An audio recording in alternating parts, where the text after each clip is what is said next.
By the end of this video, you are going to see exactly what the right product testing strategy is so that you can land more winners than ever before.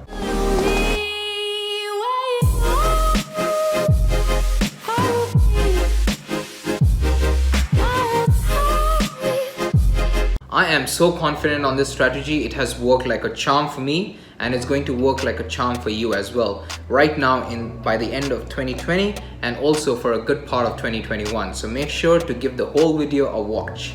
What is going on, you guys? Alright, so let's hop into my ad account. Really excited to show you this. So over here, as you can clearly see, this is one of the products that we just tested, and these are the results that we are seeing in one day, November 13, 2020. Okay, and as you can see, this was a brand new product. We did not run anything prior to this. So let's change our date from 1st to 12th. Okay, so 13th we ran just to show you this is legit, and this is exactly what we're looking at for this campaign, this product right here. I'm sorry, I cannot be revealing the product to you, but yeah, this is a product that we have tested. So 1st to 12th, 1st October to 12th November, nothing. Right? Even on 12th November, nothing. Zero spent, nothing got back on this campaign. But if you go to the 13th of November, that is when we first ran this campaign. That is when we tested out this product right here, and in the midst of Q4, right? People say that the CPMs are high. Yes, we are seeing high CPMs, but this product and this campaign is so much quality that it beats through all of the walls. So as you can see, we have spent about $71 on the first day of the product, and we have got back 4 purchases. The amount of money that we made was $245.8 in total revenue. This is not net profit, guys, but this is revenue.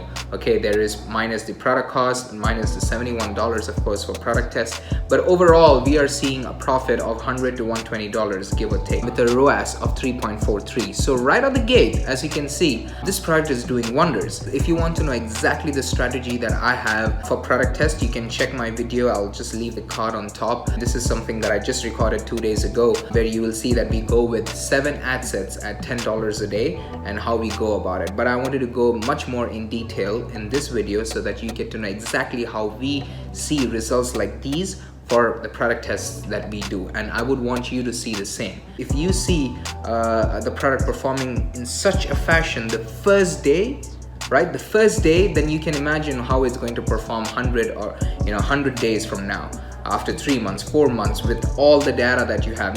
Not even 3 to 4 months. If you were to look in the next 1 month with the data that we'll have by spending the same amount of money or probably more and gathering all the data and making the algorithm smarter, it's going to make us a lot of money.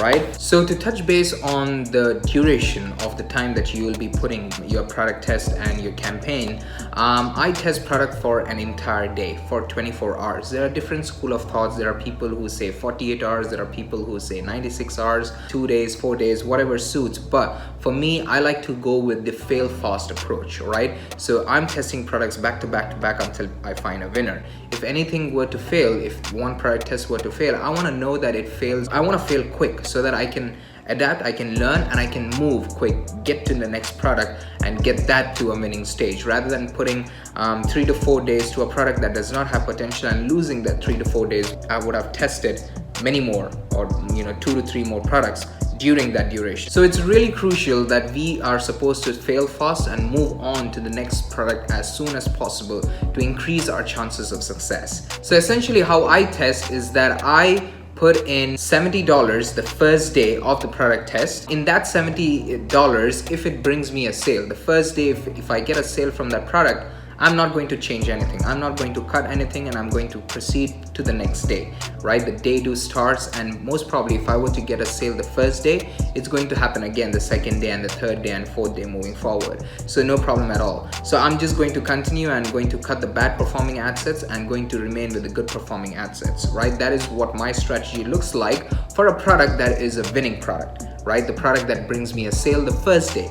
But if it were to not bring me a sale the first day, then I just cut the product in the first 24 hours, the first day, and just move on to the next. That's essentially how I pull my trigger with a winning product and a losing product. With the ads, I like to keep it as simple as possible and as easy for me to move on to products again and again and again. So in other words, there are different school of thoughts that say, hey, you know what, have 4 ads instead of each ad set. Do something called ad grouping, where you're having multiple ads instead of each ad set, right? This is where a lot of people, in my words, in my dictionary, go wrong. Because how I see it is that if you were to go with too many ads right out the gate, you are spreading Facebook ads too thin. You are telling Facebook that, hey, you know what, instead of being hyper focused at one and being confident at that one ad, you are telling Facebook that, hey, you know what, spend $35 here and spend $35 here. Rather than if you were to be hyper focused, you would have got a sale. So in other words, how I see it is that if a person is trying to chase 2 rabbits, he's going to catch none, right? And that's the exact same analogy with Facebook ads as well. And hence the reason why many of the people are not seeing results is because first, you are spending more time to create all of these ads, one testimonial ad, one this ad, one that ad. So it's taking so much more time for you to go out there and test the product, rather than you taking just 1 or 2 days for each product test. I know people who test 2-3 products a day, right? That is when you're an absolute beast and you're really hungry for success. So that is that. So you're putting so much more time into each product test, and then you are telling Facebook and you are spreading each and every ad of yours too thin, right? Try to be as hyper focused as possible. I never go with more than 1 ad instead of each ad set. I never go with ad grouping right out the gate, right? Later on, once I have the data, then I make the data-driven decisions to do all the ad groupings. Now I know which ad set needs another additional ad, which ad set does not need it, which campaign needs another additional ad, and which campaign does not. However, I don't make these decisions right out the gate. The first time when I'm launching a product, I put all of my heart and soul into that one ad. Okay, again, it's about the time and effort and energy of yours as well. If you were to put the whole time, effort, and your energy into that one ad, that ad is going to be the best ad that you're going to create for that particular product, rather than you putting all of your energy, time, and effort into 4 ads. Now all of them are going to be, rather than one being the best and making you so much more money, how it's going to be is that this is going to be mediocre, because again, you have finite amount of energy and time. My video ads are no longer than 40 seconds. I keep it from the range of 30 to 40 seconds, 40 seconds at max, right? The reason why is because I don't want to bore my audience. I don't want to overwhelm them and bore them and give too many marketing angles, right? So in other words, if you are telling your product can do this, and it can do this, and it can do this, and also it can do this, and it can do this.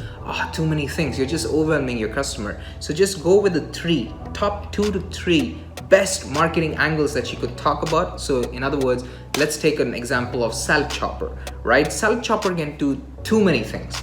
But the best that it can do is it helps a person who is into veganism. It helps a person who is into gym. You know, for gymmers, it's like making salads and stuff. And it's also going to help housewives, right? House moms. So these would be the marketing angles that I would go with. I would not go with many more, because there are many more marketing angles associated with the salad chopper. So it's really important for us to keep things as simple as possible to see the best possible results, right?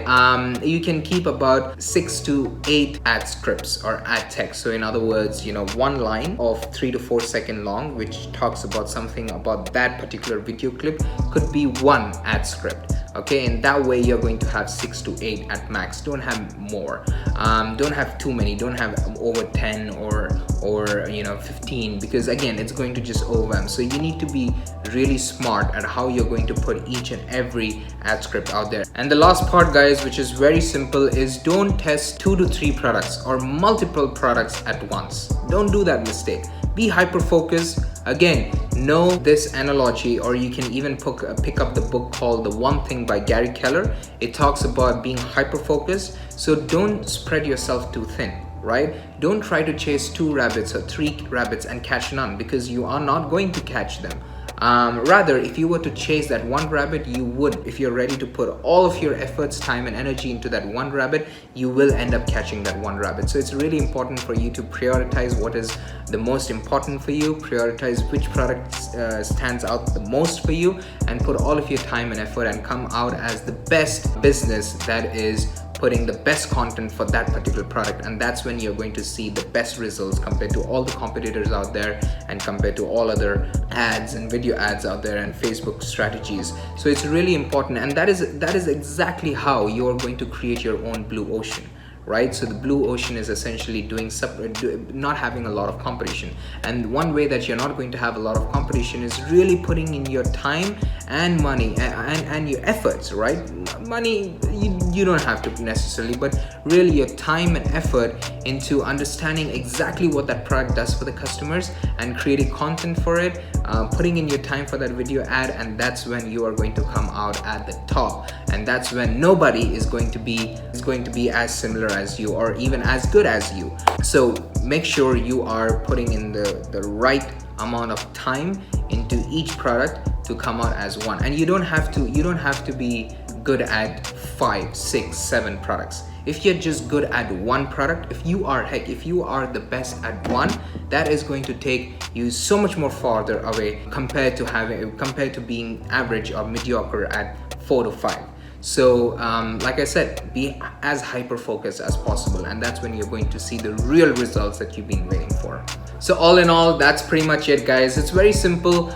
Seeing success in Shopify, dropshipping, and also Facebook ads is simple for the most part. It all requires discipline, knowledge, and understanding exactly where you need to prioritize your time and energy, because those are the only things that are finite. And yeah, that's pretty much it. If you find all of these videos that I'm putting out here are helpful, please go ahead and give me a follow on Instagram. I'm going to leave my Instagram handle, and please also go ahead and like this video.